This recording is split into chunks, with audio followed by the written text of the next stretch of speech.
the next 12 months we made 9 million. So we went from 0 to 9 million in 1 year. And I realized, wow, I have enough money in my bank account to live for quite a long time without needing to work. And I'm just 19 years old right now. I'm supporting myself, living on my own, paying all of my bills. So not a bad position to be 19 years old with no debt, ton of money in the bank. 1, 2, 3, 4.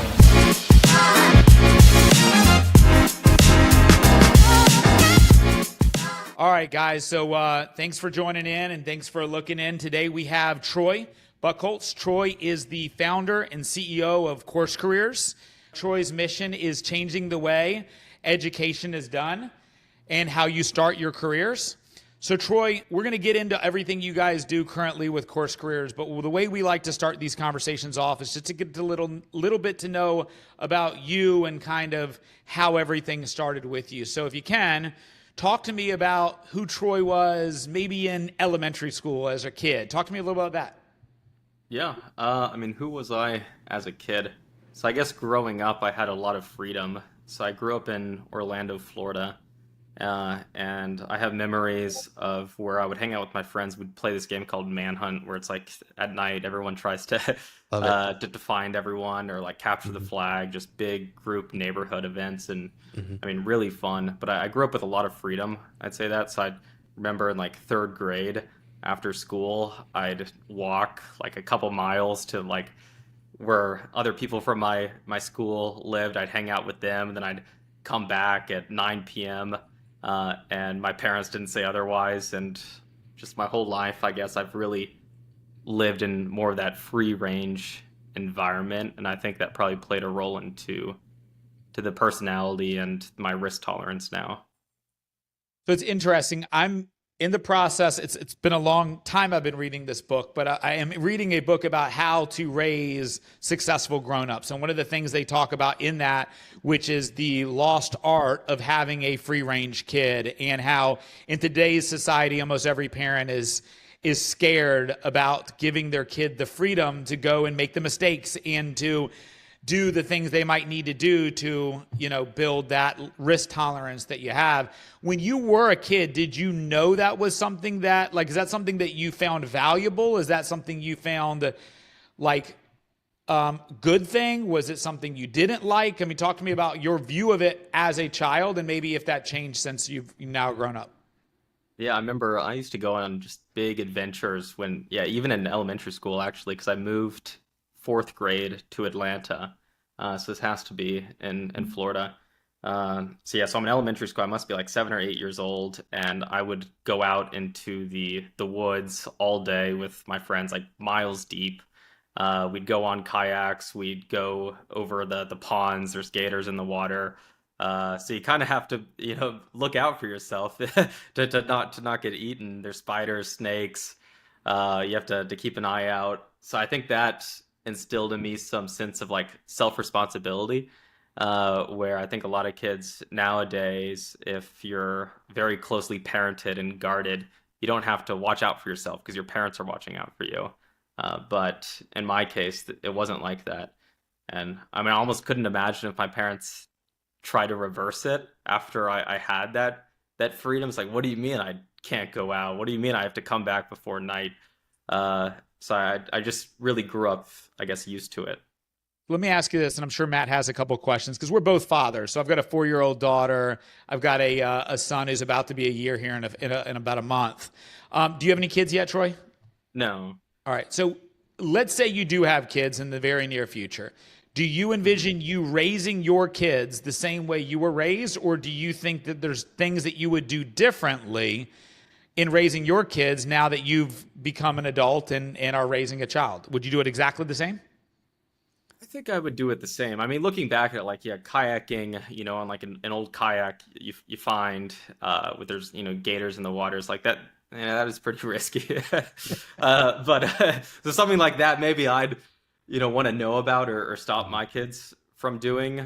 But I do think people have, the world's a risky place. It's not a friendly place. You have to grow up knowing that as a kid, learn how to watch out for yourself, develop your own ambitions. I think even Jeff Bezos says that, like, growing up, he used to work in a shop a lot. And I've worked with my grandpa in his shop with power tools. you got to watch out. I mean, Mhm. it's not funny business when you can cut your finger off. And I think it's important for kids to learn that sense of self, responsibility, that you are taking risks for yourself. You're in charge of watching out for yourself. You have to be strong and be tough, and that's just part of growing up. Yeah, 100%.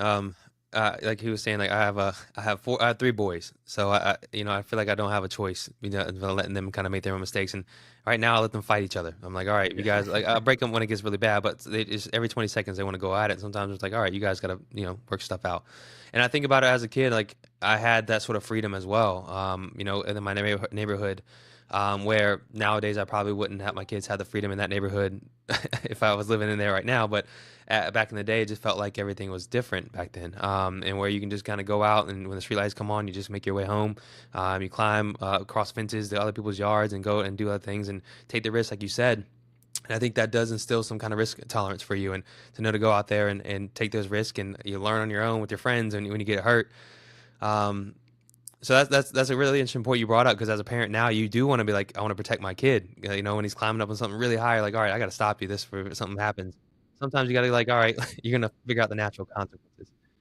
So so how tell me how your parents were like too as well, in general, when they worked with you, when they talked to you, were they very strict? I mean, obviously not on the you being out there, but as far as school and anything you did, extracurricular activities and stuff like that, what kind of stuff did your parents get into with you on those? I guess my parents were as hands off as probably could be, where there was very little parental oversight. Um, yeah, I mean, my mom was a stay-at-home mom, but she didn't really, I guess, try to manage me by any means. So yeah, I've mostly spent a lot of time with friends that I made from school or just out and about. I'd hang out with them. I'd come back at night. My mom wouldn't get angry at me. What time are you coming back? Why is it so late? Mhm. And I'm 7, 8 years old at that point. So if you can only imagine, by the time I'm in high school, I'd be gone for a couple days and Oh, yeah. I'd come back, and that's just the way it is. Mm, And there was no pressure to like have to get certain grades or do certain extracurricular activities. Is really all up to me what I wanted to do. Uh, I guess did do pretty well being self-sufficient. I guess when I was so young, where by the time I got to middle school and high school, my parents aren't too worried about me. I think in middle school, actually, there was a point where I got addicted to video games, specifically this game called League of Legends. mm, I remember I was really, really good at it, and I'd play it for 12 hours a day. And I was doing pretty well in school at that point. I think this is like seventh grade, and I just stopped going to school. So I'd learned about Khan Academy, and I remember I could go on Khan Academy. I could learn all about a topic in a couple hours, and I learned more than what I would sitting in a classroom for weeks. So I would just show wow. up, I'd take a test, I'd score 100, uh, and then I'd go home and not show up to school anymore. And it got to the point where I probably an entire school year in seventh grade, I only showed up only for the tests, which is a Wow. very small fraction. I was surprised they even let me graduate, because my grades were still very strong for my test scores, even though I didn't do any of the assignments or show up. But I guess my mom, she was kind of concerned about that, but at the same point, I'm doing well. I know the material. So I would just be at home. I'd play video games. My mom actually wrote me excuse letters. She'd always write down like the nastiest things, like something's wrong with like Troy's bowel system, so he has to stay at home today just to mess with me.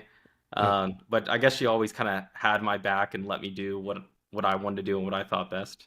I have to give you a lot of credit though, because I've seen kids who've had that kind of parenting style and they go completely the wrong way. And you stayed on course, and even though you played video games that long, you still had the sense to, hey, let me go and learn something real quick so I can go and pass these tests. And you would see kids that just not even bother with school, like I don't even care. So I have to give you some credit for that. That's pretty interesting how you took that on yourself and you had some sense of independence to do that. Um, yeah, And that's I'm sure too, like, if I was doing really poor in school and I wasn't doing well on the test, there probably would have been a lot more pressure for yeah, me to start going to school again. So I think there were some guardrails there. They yeah, weren't clearly defined though. It was more of like, okay, mom, look, I'm doing good on my tests. I know my stuff. I'm gonna graduate. Do well on any like coursework. I'm top of my class. hmm So it's like I had I guess, leverage in the negotiation to say, hey, let me just stay home and play these video games because, what else do you expect of me? I'm a good kid. It's interesting. I think when Matt and I have these conversations with successful entrepreneurs, one of the common themes I find is that those people typically didn't do well in the traditional school system. They typically also identify with when they find something they love, they master it, they run towards it. And if they aren't interested, they typically could care less about doing it well or being successful. That is, to me, something that was definitely a part of my ground up story. Man, I was super into sports. I knew every statistic of every game of all of this. And man, because I liked it, I could memorize it. I knew it. But if you had to ask me about something I couldn't care less about, you couldn't gather 3 minutes of my attention for me to act like I cared about it. Is that a similar experience you've had as you've kind of gone into more of the career field, the education field in a outside of the normal way? I mean, talk to me a little bit about that. Yeah, I'd say I have a very obsessive personality. So it's like I don't get obsessed over too many things, but when I do, I get very obsessed. Like League of Legends, I got very obsessed, like morning to night. I'm the best. I remember at 15 years old, I wanted to be a bodybuilder. By age 16, I was the biggest kid in freshman year. So, so it's just, work out 3 times a day, perfect, eating perfect, everything just done to a T. So, and I don't know, that's who I am. And I guess that probably is fairly similar among successful entrepreneurs where you live in a specialized world. You have to do something better than everyone else you're competing against. So being very obsessed on one thing is a good way to outcompete others. Yeah. So let's talk about that transfer of from being a child into becoming an adult. Who was the young adult version when school was over, when you put down the League of Legends sticks and you'd said, I needed to be a grown up now? What was that like? What was that transition into, getting out of the parents' house, getting a job, going that direction? Yeah, I'd say I made the decision maybe around 14 years old that I wanted to get rich. It's like I want to be rich when I grow up, and I became very obsessed about that idea. And then I think I started optimizing my life towards that idea since then. Um, so I was going to school. I remember in high school, I was on the math and science pathway where you become an engineer, and by default, you go to Georgia Tech, and that was like the path you're on in the Atlanta area. And I remember freshman year, I was going on down that path, and I was doing pretty well in school, definitely still top of class. But then I decided that I really don't want to go down the engineering route. I don't think that's the fastest route I can take to achieving my dreams of being extremely successful. So I made the decision to not go to college. I think at 15 years old, and I think that's really what changed the course of my life. Is now instead of optimizing towards good grades, good college, Ivy League, like the traditional path that a lot of people take to wanting to get rich, I was optimizing in a completely different direction of, okay, I'm not going to go to college, so I need to figure out what I'm going to do and how I'm going to be successful at that. So at 16 years old, I started learning about real estate on YouTube, watching those like guru videos about wholesaling, buying property, and it's a good way to get rich. So then I got my first car, so like an old Toyota Tacoma 1999. I was driving that to real estate meetings, showing up, learning all about it. And then somewhere along the way, someone mentioned like mobile homes because my parents weren't supporting me at this point. I was working at a restaurant, just doing the bare minimum in school, knowing I'm not going to go to college, which for me was just very easy, couple hours a week. So I had a whole lot of free time to figure things out. And was going to those real estate meetings, and someone mentioned that you could buy mobile homes as personal property as long as they're on a mobile home park. Yep. So I thought that was very interesting because I know I'm not able to actually buy real estate, and my parents aren't going to co-sign for it. I was actually in the process of trying to get emancipated so I could buy real estate. But then the loan originator said I wouldn't qualify for an FHA loan because you at least have to be 18 years old, even if you are emancipated. So I was doing everything under my belt to try to make things happen. But then I got hooked on that idea of mobile homes. Okay, I can buy this asset as a minor. So at a real estate meeting, I met a chiropractor who was looking to invest some money. I convinced him about mobile homes, and we went to a mobile home park. And I read a book about mobile homes called like Lonnie Deals, which is a way to flip mobile homes on a mobile home park. So you don't actually own the land, you just own the mobile home. And I implemented what I learned in the book, and it worked. I bought two mobile homes. I turned like $1,000 into $40,000 in a single month. And then after doing that, I was like, okay, I could definitely scale from here. So now I have like a pretty consistent way to make, 300K plus a year at 16 years old. And that really just set off my confidence levels and my risk tolerance, knowing that no matter what I do, I could at least make, 300K a year. That's awesome. Yeah, so it's funny you mentioned wholesaling. That's my business outside of what we also do with Matt over here too as well. And that's something that I've been growing and scaling. Um, so walk me through what got you into wholesaling in the first place. With when you were as a 16-year-old, obviously you want to make some money, but like you just like looking for anything possible that you can find to do. Is that have you ever been like that beforehand, where you started your own little businesses like lemonade stands and stuff like that, or just happened to be like 16-year-old? I'm gonna start learning how to do something on my own. So, I mean, I always like, yeah, try to make money and like the idea of making money. Yeah, What was one of the, I did so many like things as a kid that yeah, it's hard to pinpoint any one thing. My big business was like the mobile home business at 16. That was the first thing that actually legitimately made money. Everything else before that was kind of just like, kid money. yeah. Um, but yeah, well, I guess what got me interested in mobile home was first being interested in real estate because of all those like fake gurus talking about how you can get rich in real estate and they want you to buy their course. Uh, and then I started showing up to the meetings, learned about mobile homes that way, read a book on it, just implemented like word for word exactly what it said, and it worked. Um, and then once it worked and I knew I could make more money, I actually decided not to continue in mobile homes because I kind of like, okay, this is my insurance. Kind of like people go to college as insurance, like, okay, I'm gonna get that degree just to be safe. It's like now I have insurance knowing that no matter what I do, at least I could have a six-figure income. So let me go, take some big shots. After the mobile home investing, when you made that transition to take those big shots, what was the next big shot you took after you kind of got that fallback plan, that degree in mobile home flipping and stuff? Yeah, so at that point, I met someone who I guess kind of became my mentor. He used to run the port of Savannah, so like worked his way up the executive ladder, uh, yeah, pretty high up there, and he started mentoring me on what I should do in business. And he kept pushing me to sales. He's like, sales is where the money's at. All business is built on sales and people and relationships. Like even running a company is sales. You have to convince people to join your company, convince them to work hard and be successful. So learn sales, and that's gonna give you a really good foundation. Get your first job in sales. So after the mobile homes, I got a job selling signs. So I was selling signs to local businesses, just commission only. Didn't really make much money doing it, um, but I learned the basics of sales. After that, I decided I want to get into sales development. Actually, no, before I decided wanted to get into sales development, I was 18 years old. So I was selling the signs, doing the mobile homes, and I was 18 years old. I had just graduated high school, and I was like, okay, what's my next move in life? Now that I'm 18 and no longer doing high school. So I decided I need to figure it out, and I need to figure it out fast.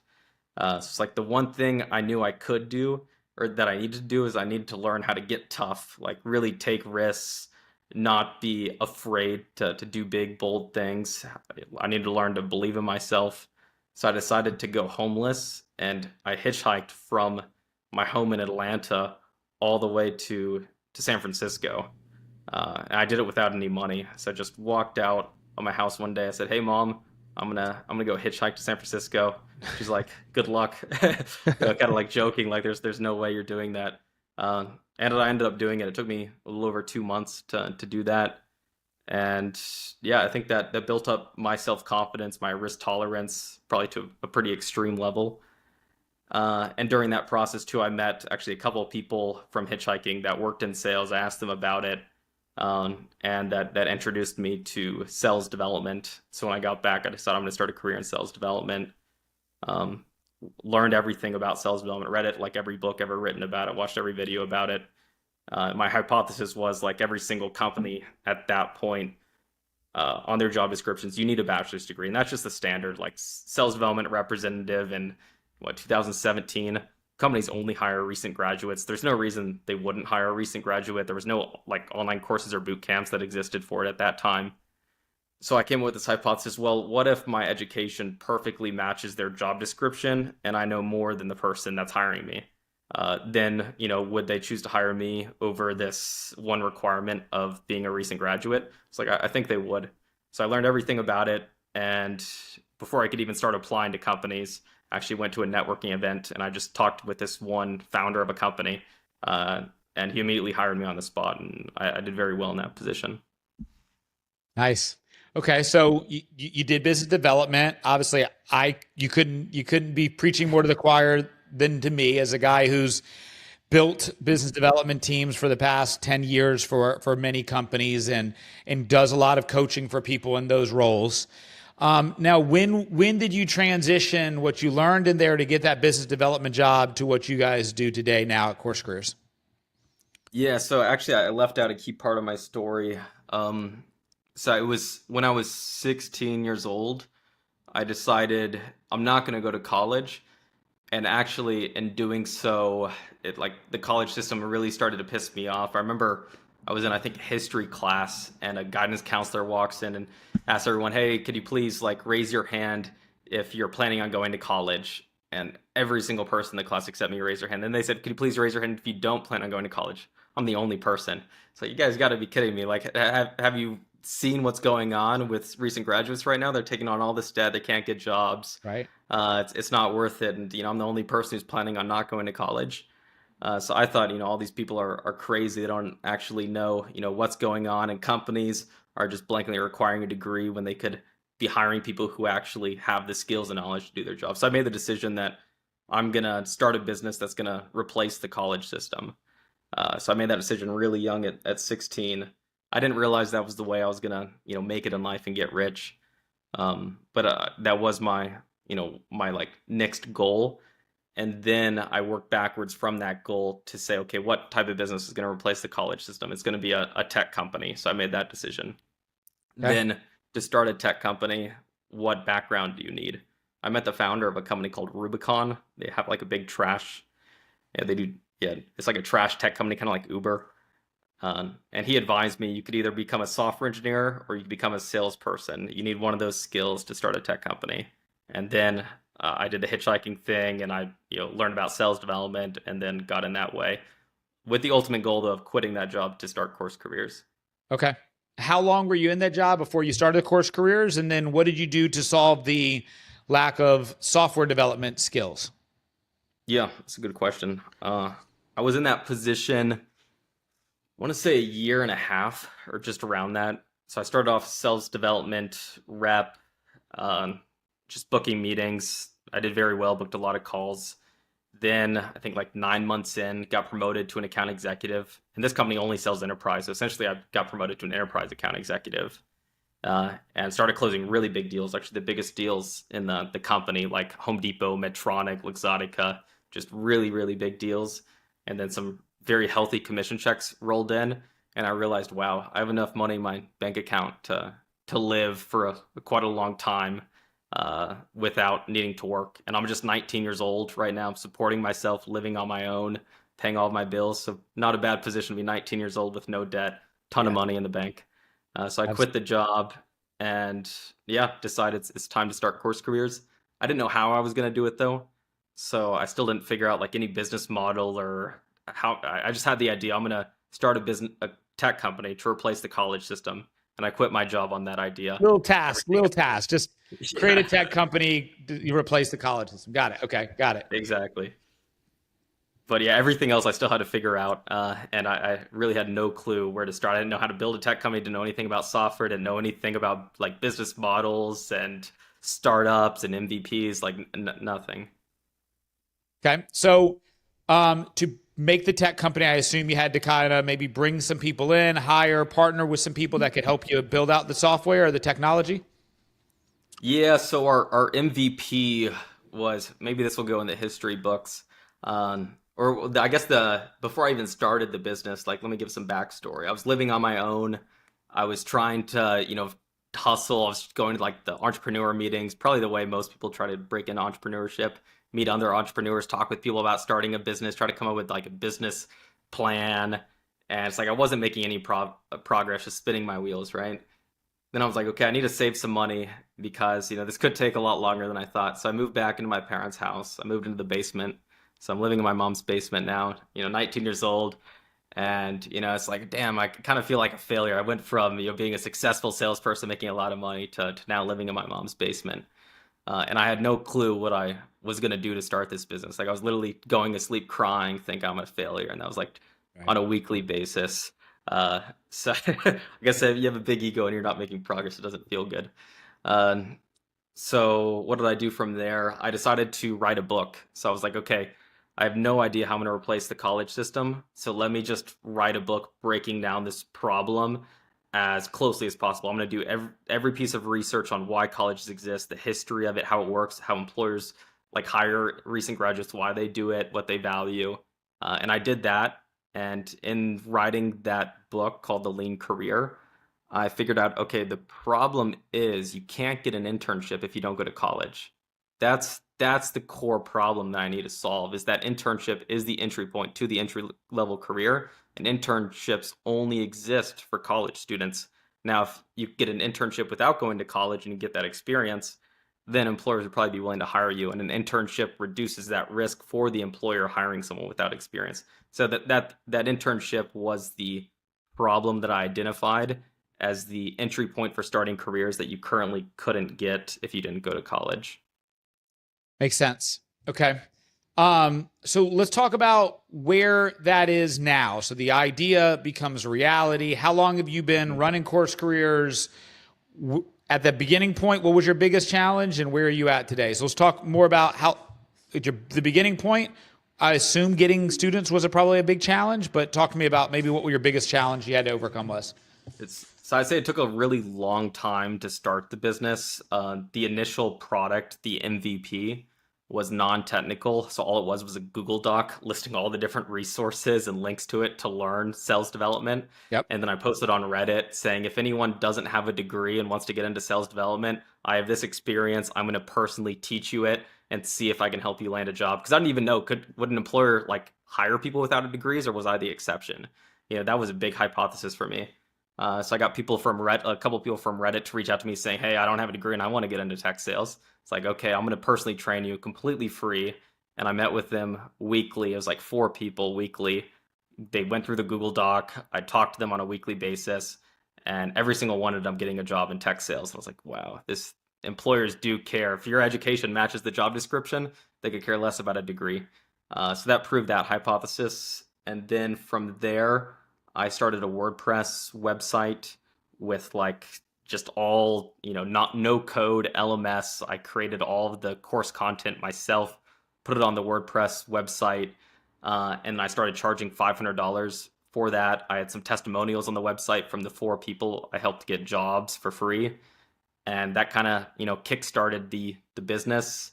I'd say from the first dollar we made, so the first time we ever made any money as a company, the next 12 months we made 9 million. So we went from 0 to 9 million in 1 year. So it was like, 0, 0, 0. I think I was living in my parents' basement, didn't make a single dollar for over 2 years. And then the next year we went to 9 million. What was the biggest thing that made that turn? Was it just like proving the concept, getting the testimonials, having a tested method that works, and then once you had that, you could just attack? I'd say return on capital. So I'd say my background is really in finance. So I understand how to turn $1 into a lot of dollars. Okay. Once I started making money, I was able to very systematically reinvest it into the highest return on capital and, grow exponentially, hire people who then hired people who then invested capital. And, it grew really, really fast. I'm interested to learn about your thoughts on SDR. I've got my own thoughts on being an SDR. What do you feel, in your opinion, is the most important skill a person who's going to be successful as an SDR has to have?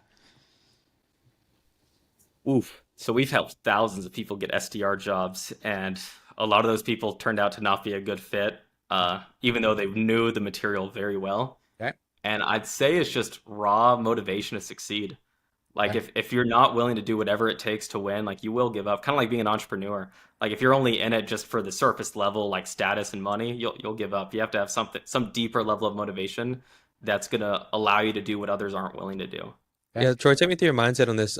Because as a lot of entrepreneurs have to do is you like you said, you take zeros for a little while until you finally turn the corner and start making some money off that. And I think a lot of people don't understand that when you go into entrepreneurship, is that you're not going to make money at first, more than likely. It's going to be a struggle for a little while. So take me through your mindset on those months where it's $0, $0, $0, you're in your parents' basement and you're thinking like, all right, so I'm going to turn this corner. And how do you keep up with that when things aren't going like you plan? So I always thought about it, the risk-adjusted opportunity cost. So I'd say, okay, I believe in this business, even though no one else does, and everyone thinks, I'm a loser. All my friends think I'm a loser. Girlfriend broke up with me because I don't have enough money to take her on dates, or I did, I just don't want to spend it. So, and I live in my parents' basement. It's 2 years has gone by. I haven't made any, like, zero progress, not a single dollar in the bank, no customers. It's like my whole relatives are like, why is your son living in your basement? Why doesn't he go to college? Why doesn't he get a job? I look like a loser, honestly, from the outside. But in my mind, I thought, okay, I really believe in this business. I think worst case scenario, at least have a 20% chance of making it. And if I make it, I'm in a winner take all market. Like the college market, it's a networked market. So one company really wins everything. So if I make it, I get extraordinarily rich. So let's say I make a billion, I have a 20% chance of making $1 billion on a risk adjusted basis. By default, I'm making $200 million. So I always look everything on a risk adjusted basis. So any decision I make, I say, okay, what's the upside and what's my chance of achieving that upside? And that's my base case that I'm making my decision on. So I never, think about like, okay, well, there's a chance I might not make it. It's like, well, what if I do make it? That's the decision I'm making.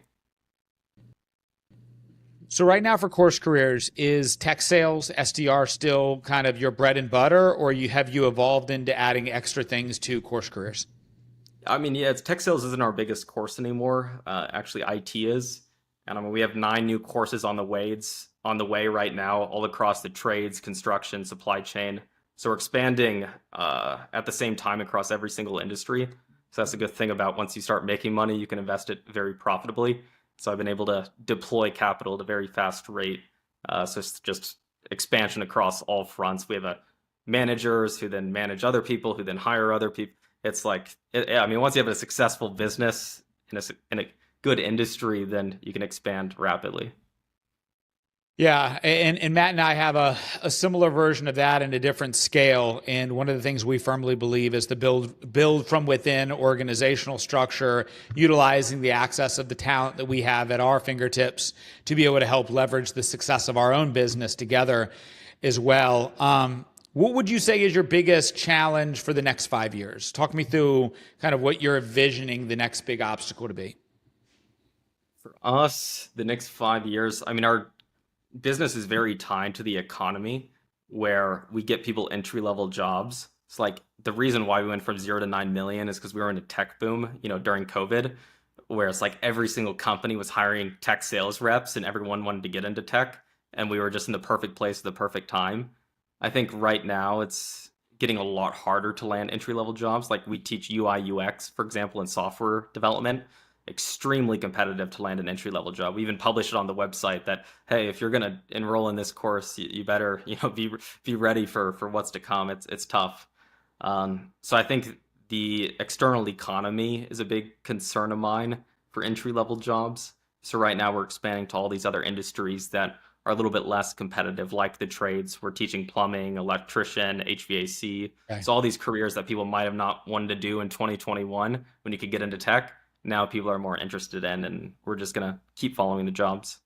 It's interesting that you say trades, because I've always thought if you teach sales, especially business development, like a trade, it could be something that could be taught, in a trade school environment if taught and effectively identified. So just to wrap things up here, talking with me, if somebody's interested in learning more about Course Careers, what's your value proposition to somebody who has just got out of high school? They don't think college is the route for them, but they want to get a career and they don't know what they want to do. What's the best next step, and how can Course Career help them? Yeah, I mean, Course Careers is, I think, and I hope everyone else thinks it too, the best solution out there if you're wanting to start a career and you don't have experience or a degree. I mean, our courses are perfectly aligned with what employers are looking for. So we take a bunch of job descriptions, talk with a bunch of hiring managers, work backwards from that to create this course. The course is taught by someone who actually works in the industry.